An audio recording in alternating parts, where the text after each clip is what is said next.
अपना टॉपिक चल रहा था गुडविल। ठीक है, गुडविल पे अपनी बात चल रही थी। गुडविल काय पे डिपेंड करती है? करेक्ट, प्रॉफिट पे। जिस बिजनेस में, जिस ऑर्गेनाइजेशन में जितना प्रॉफिट होगा उस ऑर्गेनाइजेशन की गुडविल उतनी ज्यादा होगी। कम प्रॉफिट कम गुडविल। अब बात आती है कि वो प्रॉफिट कौन सा। तो गुडविल के कैलकुलेशन के लिए हमको प्रॉफिट चाहिए एडजस्टेड प्रॉफिट। कौन सा प्रॉफिट चाहिए?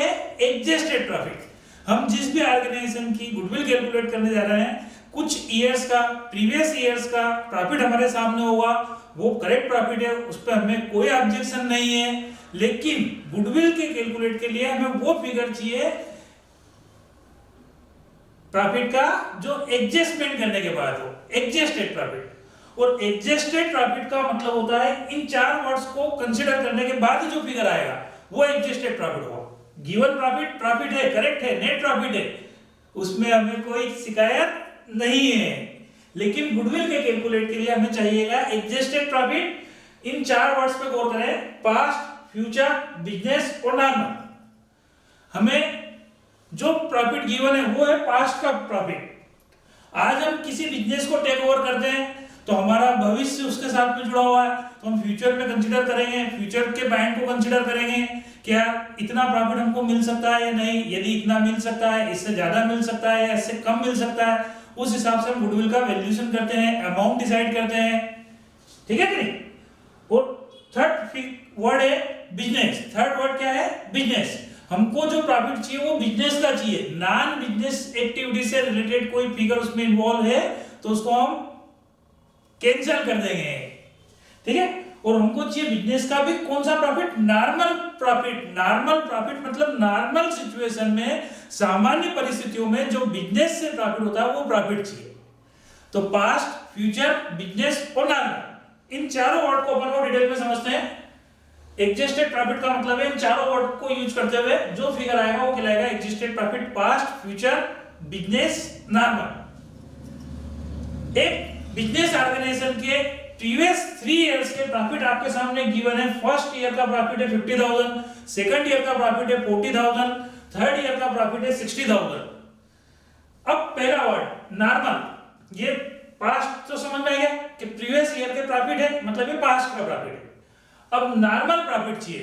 नॉर्मल प्रॉफिट मतलब इस प्रॉफिट के अंतर्गत यदि कोई ऐसा फिगर इन्वॉल्व है, इनकम या एक्सपेंसेस का, प्रॉफिट या लॉस का, जो नॉर्मल सिचुएशन में नहीं हुआ है, एबनॉर्मल एक्टिविटीज के कारण, असामान्य परिस्थितियों में वो प्रॉफिट या लॉस हुआ है, तो उस फिगर को हम कैंसिल करेंगे।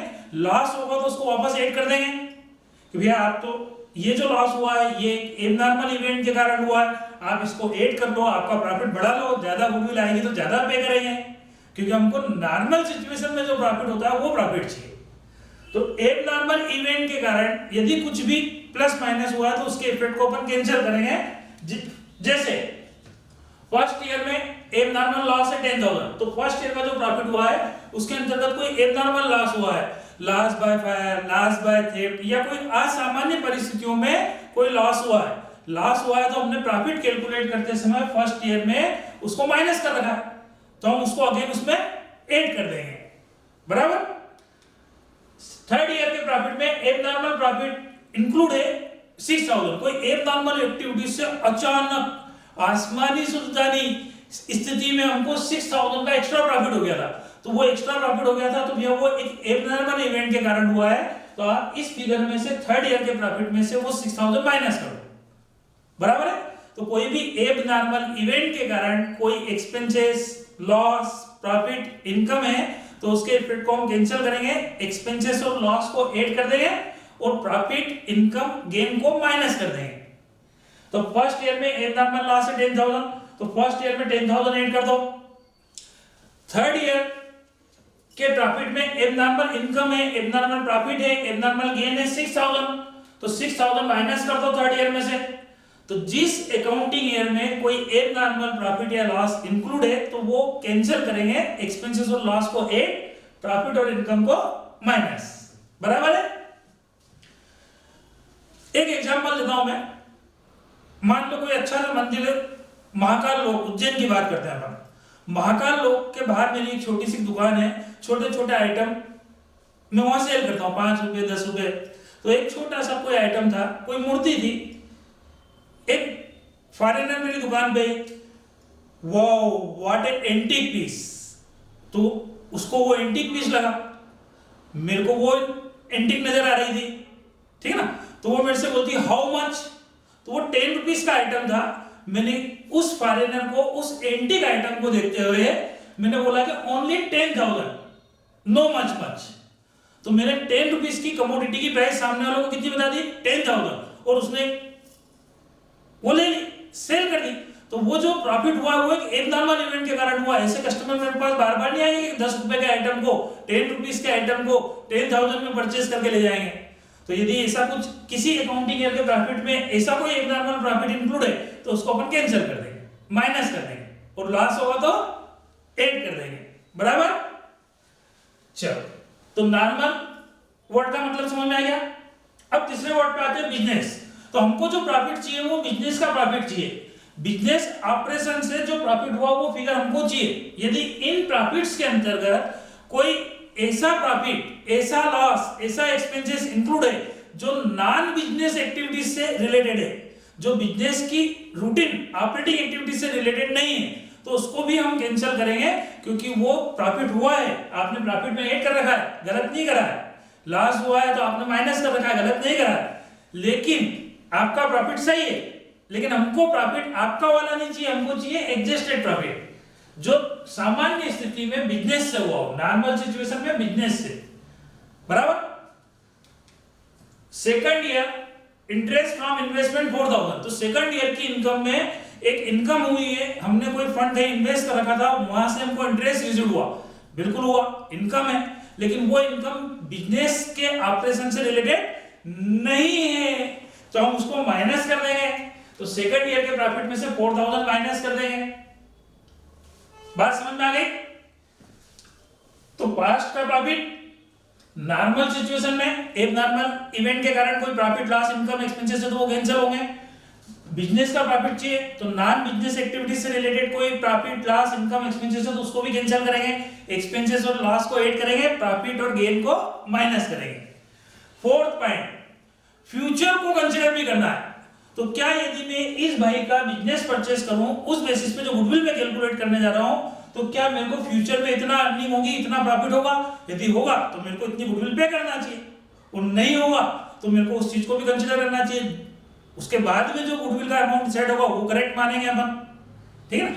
तो मान लो कि फ्यूचर में कोई एक्सपेंसेस हमको नजर आ रहा है कि यार अगर हम इस बिजनेस को टेक ओवर करते हैं तो हम हमारे बिजनेस में, जैसे इनके यहाँ फर्स्ट ईयर लॉस हो गया था, लॉस बाय फायर, एक नॉर्मल लॉस, तो ये लॉस हमको बियर करना पड़ा था। मैं इस बिजनेस को परचेस कर लेता हूं तो मेरे को ऐसा लॉस नहीं होगा, भले ही आग लगे, चोरी हो, एक्सीडेंट हो, क्योंकि मैं अपने गुड्स का, प्रोडक्ट का इंश्योरेंस करा लूंगा। इंश्योरेंस करा लूंगा तो कोई लॉस होगा तो मेरे को इंश्योरेंस कंपनी से क्लेम मिल जाएगा, तो वो लॉस मेरे को बियर नहीं करना पड़ेगा। पर उसके लिए मेरे को इंश्योरेंस कंपनी को फ्यूचर में प्रीमियम पेड करना पड़ेगी। तो प्रीमियम पेड करना पड़ेगी मतलब फ्यूचर में होने वाला एक्सपेंसेस है, तो फ्यूचर में कोई एक्सपेंसेस इंक्रीज होगा तो फ्यूचर में मेरा प्रॉफिट उतने से कम होगा। फ्यूचर में मेरे को एक एम्प्लॉय मार्केटिंग के लिए बंदा अपॉइंट करना पड़ेगा, तो मेरे को उसको सैलरी पे करना पड़ेगी, तो सैलरी पे करना पड़ेगी तो फ्यूचर में मेरा उतना प्रॉफिट कम होगा। तो फ्यूचर में होने वाले एक्सपेंसेस हर अकाउंटिंग ईयर में से माइनस कर देते हैं। तो एक्सपेक्टेड एक्सपेंसेस 5,000 पर एनम है फ्यूचर के, तो मैं हर अकाउंटिंग ईयर में से 555 माइनस कर दूंगा। फर्स्ट ईयर में से 5,000 माइनस करेंगे तो अब जो प्रॉफिट आएगा वो कहलाएगा एडजस्टेड प्रॉफिट। फर्स्ट ईयर का प्रॉफिट है 50 प्लस 10 60 माइनस 5 55। सेकंड ईयर में भी 5,000 माइनस होंगे तो 40 माइनस 4 माइनस 5, 40 माइनस 4 माइनस 5 31, तो 31,000 सेकंड ईयर का करेक्ट एडजस्टेड प्रॉफिट हो गया। थर्ड ईयर में 60 माइनस 6 माइनस 5, तो 60 माइनस 6 माइनस 5 तो 49। तो फ्यूचर में होने वाले एक्सपेंसेस हर अकाउंटिंग ईयर में से माइनस किए जाते हैं, और फिर उसके बाद में जो फाइनल फिगर हमारे साथ में प्रॉफिट का आएगा वो प्रॉफिट ही कहलाता है एडजस्टेड प्रॉफिट। और गुडविल के कैलकुलेशन में हमको एडजस्टेड प्रॉफिट चाहिए। तो मैं समझता हूं आपको चारों वर्ड का मतलब समझ में आ गया होगा।